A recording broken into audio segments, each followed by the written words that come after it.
महाशिवरात्रि की उस रात एक गरीब भक्त खाली हाथ मंदिर गया और सुबह उसकी किस्मत बदल चुकी थी। एक समय की बात है, पहाड़ों के बीच बसे एक छोटे से गांव में शंकर नाम का एक युवक रहता था। वह बहुत गरीब था, लेकिन भगवान शिव का सच्चा भक्त था।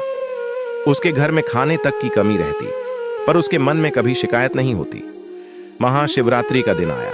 पूरे गांव में उत्सव था। मंदिर में भजन, ढोल और दीपों की रोशनी से चारों ओर शिवमय वातावरण बन गया।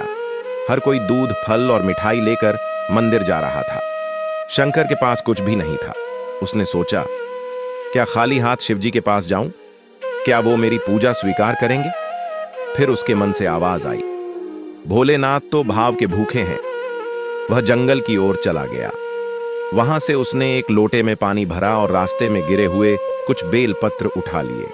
रात गहरी हो चुकी थी जब वह मंदिर पहुंचा।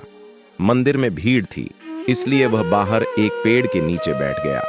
सामने से शिवलिंग दिखाई दे रहा था। उसने लोटे का पानी धीरे धीरे चढ़ाया और बेलपत्र अर्पित कर दिए। फिर उसने आंखें बंद कर लीं। रात बढ़ती गई। ठंडी हवा चल रही थी।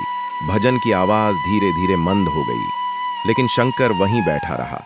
उसे पता ही नहीं चला कब आधी रात हो गई। वह बस ओम नमः शिवाय का जाप करता रहा। उसकी आंखों से आंसू बहते रहे। अचानक उसे लगा जैसे मंदिर के अंदर से घंटी अपने आप बजने लगी हो। उसने आंखें खोलीं। मंदिर के द्वार बंद थे, फिर भी अंदर से प्रकाश निकल रहा था। शंकर डरते हुए अंदर गया।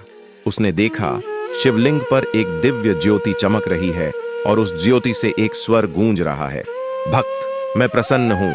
शंकर कांपते हुए बोला, प्रभु, मेरे पास देने को कुछ नहीं है।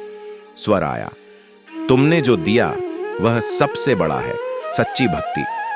सुबह होते ही गांव वालों ने देखा कि शंकर के घर के पास की सूखी जमीन पर पानी का एक छोटा सा सोता फूट पड़ा है।